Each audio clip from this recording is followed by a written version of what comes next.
389번째 독서 요약입니다. 책 정보, 제목, 스타트업 30분 회계, 저자, 박순웅, 출판일, 2021년 12월 27일, 저자 소개, 박순웅, 성균관대학교 회계학과를 졸업하고 공인회계사 시험에 합격 후 3일 회계법인과 대주회계법인을 거치며 수많은 기업의 회계감사, 기업 가치평가, 국제회계기준 도입, 경영 컨설팅 업무를 경험했다. 대기업뿐만 아니라 중소형 기업과 1인 기업가, 세상을 바꾸려는 열정으로 무장한 스타트업 또한 진정한 경제의 주역이라는 생각으로 성균관대학교 글로벌 창업대학원에 진학해 창업 생태계의 다양한 구성원들과 소통하고자 노력 중이다. 책에서 얻은 내용.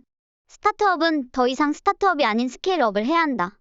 대기업에 비해 상대적으로 제한적 자원으로 기업을 운영하는 스타트업 창업자는 본인의 업무에 전력 투구해야 한다. 회계는 여기서 소개하는 주요 핵심 이슈만 집중하자. 이 정도만 해도 절대 심플하지 않다. 그 다음 단계의 내용이 고민될 정도로 성장하는 것이 우선이다. 그때쯤이면 사내의 회계 전문가 또는 CFO를 영입할 수 있다. 사례로 배우는 주요 회계 이슈 30가지는 다음과 같다. 1. 좋은 재무제표란 어떤 것일까? 자산으로 표시된 여러 항목들 중 비용으로 반영되어야 할 것은 없는지, 그 세부 상태가 어떤지를 살펴보면 진실한 재무제표에 한 발짝 더 다가갈 수 있을 것이다. 2. 20억 원 매출 채권, 뚜껑 열어보니 반토막. 자산은 시간의 경과에 따라 비용으로 인식된다. 매출 채권 연령 분석표를 작성할 필요가 있다. 통상적으로 매출 발생은 어느 정도 후에 대금을 회수하게 되는지 파악하고 외상매출금 회수 기일을 관리해야 한다. 03. 시한폭탄이 된 해외 투자금. 4. 주식 투자를 하는 회사의 재무제표에 잠재된 위험. 자산으로 표시된 투자 자산은 언제든 비용으로 바뀔 수 있음을 명심해야 한다. 5. 폭탄의 종류는 다양하다. 성급금, 대여금.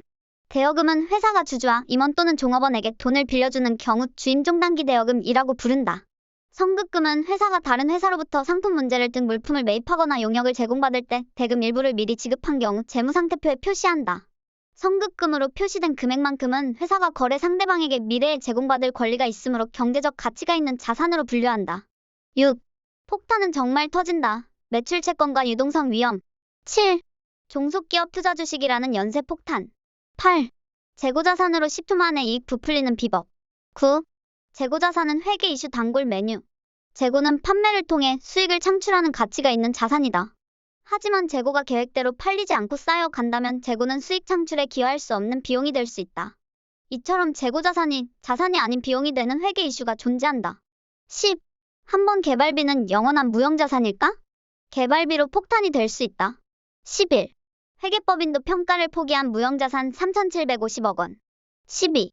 정답이 없는 무형자산, 영업권. 영업권은 한순간에 비용이 되어 사라질 수 있다. 13. 옐로카드를 받은 옐로모바일, 영업권 손상 사례. 14. 가치평가를 향한 회장님의 옥중서신. 15. 숨은 지뢰찾기, 가지급금. 자산으로 반영된 가지급금은 결산 시점의 사용 용도에 맞게 적절한 계정으로 반영돼야 한다. 회사의 업무를 위해 비용으로 지출된 것이라면 해당 거래 자료를 근거로 자산으로 분류된 가지급금은 해당 비용 항목으로 분류해주면 된다. 대표이사가 회사에 자금을 인출했지만 구체적인 사용 내역을 알 수 없는 경우 회사 입장에서는 대표이사에게 돈을 빌려준 것으로 처리해야 한다. 이 경우 자산으로 기재된 가지급금은 대표이사가 빌려준 것으로 반영해 주임종대여금이라는 항목으로 반영된다. 16. 당신은 돈을 벌기 위해 태어난 사람. 법인과 대표는 어디까지나 남남이다. 17. 매출로 둔갑한 차입금. 18. 매출 인식에도 타이밍이 있다. 19. 이익은 같지만 매출이 다르다. 수익 인식 총액 순액 이슈. 20. 나를 잊지 말아요. 부채. 21. 보이지 않는 부채, 충당부채, 우발부채. 22. 돈 갚을 날짜는 정확하게 기억하라. 차입금 유동성 분류. 23. 자본이 부채가 되기도 한다. 상환전환 우선주. 24. 가지급금의 친구, 가수금.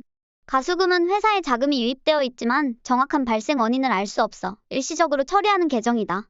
일시적으로 발생하는 것이기 때문에 결산 시점에 가수금은 부채로 분류되며 결산 시점에는 적절한 해당 항목으로 분류되어 없어져야 하는 일시적인 계정이다. 25. 주식 이동에는 세금이 따라다닌다. 증여세. 26. 법인이냐 개인이냐, 그것이 문제로다. 법인세율과 소득세율을 비교하자. 27. 이익보다 중요한 것은 현금이다. 28.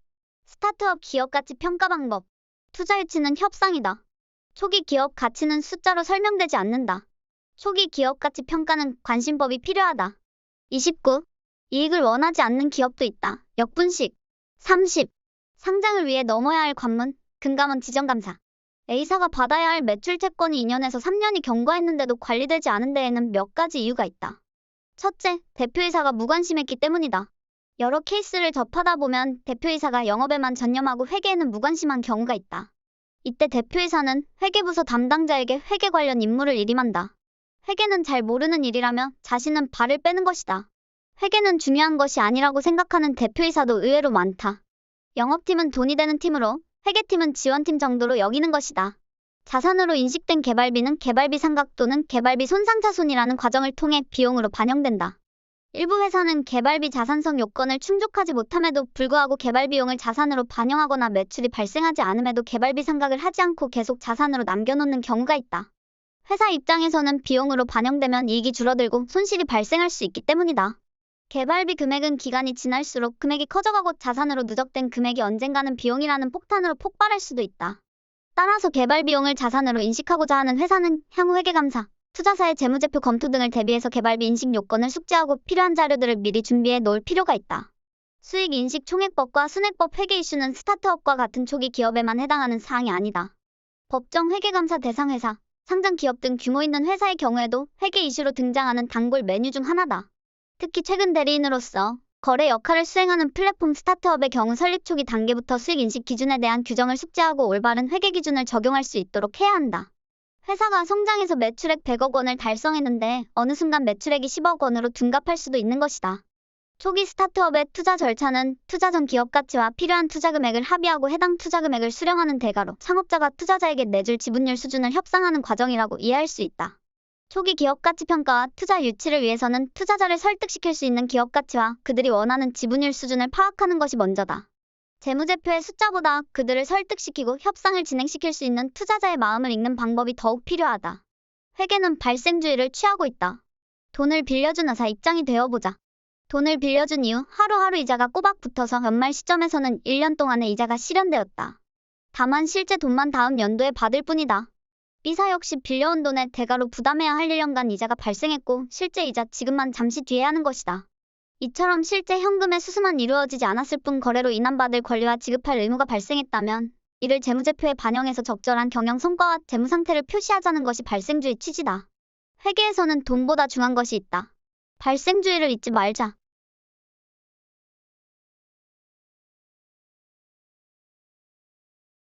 이상으로 독서 요약을 마치겠습니다. 좋아요와 구독 부탁드립니다. 오늘도 즐거운 하루 되세요. 감사합니다.